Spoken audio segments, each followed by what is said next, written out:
Hello, and welcome back to The Open Page, where literature helps us understand not only books but also ourselves. In our previous episode, we explored Anton Chekhov's philosophy of storytelling and discovered how he found extraordinary meaning in ordinary lives. Today, we take that journey a step further through two remarkable works: the short story, The Death of a Government Clerk, and the play, The Cherry Orchard. At first glance, these works seem completely different.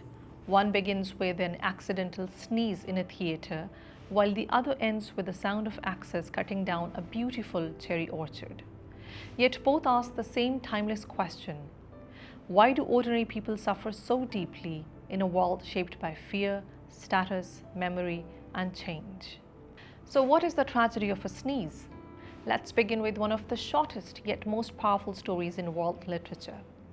Ivan Chekhov, a minor government clerk, accidentally sneezes on a general during a theatre performance. The general immediately says it's nothing. The matter should end there, but it doesn't. Chekhov apologizes once, then again and again, until the general becomes irritated. Consumed by anxiety and terrified of authority, the clerk returns home and dies, not because of illness or punishment, but because of fear. Chekhov transforms an absurd incident into a profound psychological study.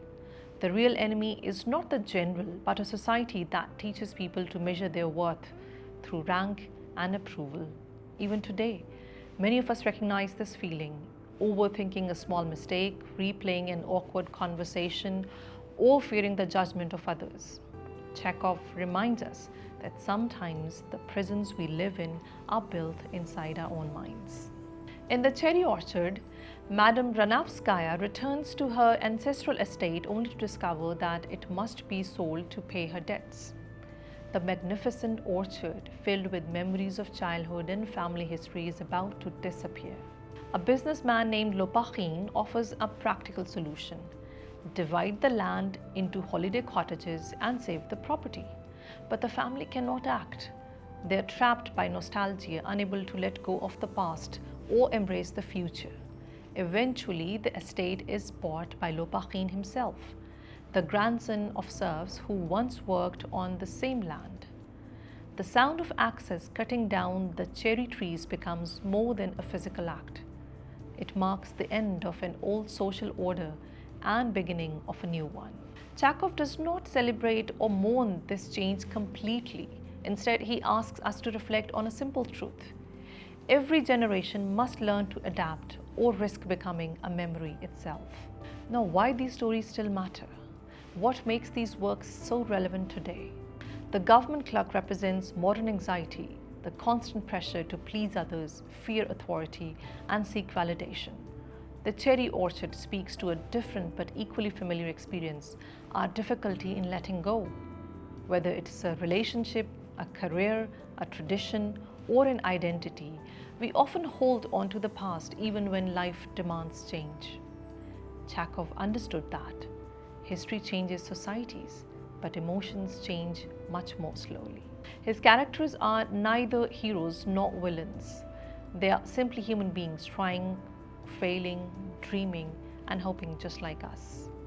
Perhaps that is why Anton Chekhov remains one of the greatest writers in world literature.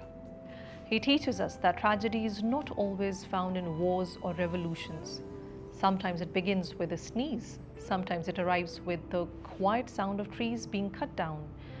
His stories invite us to look beyond events and into the fragile landscape of the human mind, where anxiety, memory, hope, and loss quietly shape our lives. As readers, we may laugh at Chekhov or sympathize with Ranavskaya, but ultimately we recognize something of ourselves in both.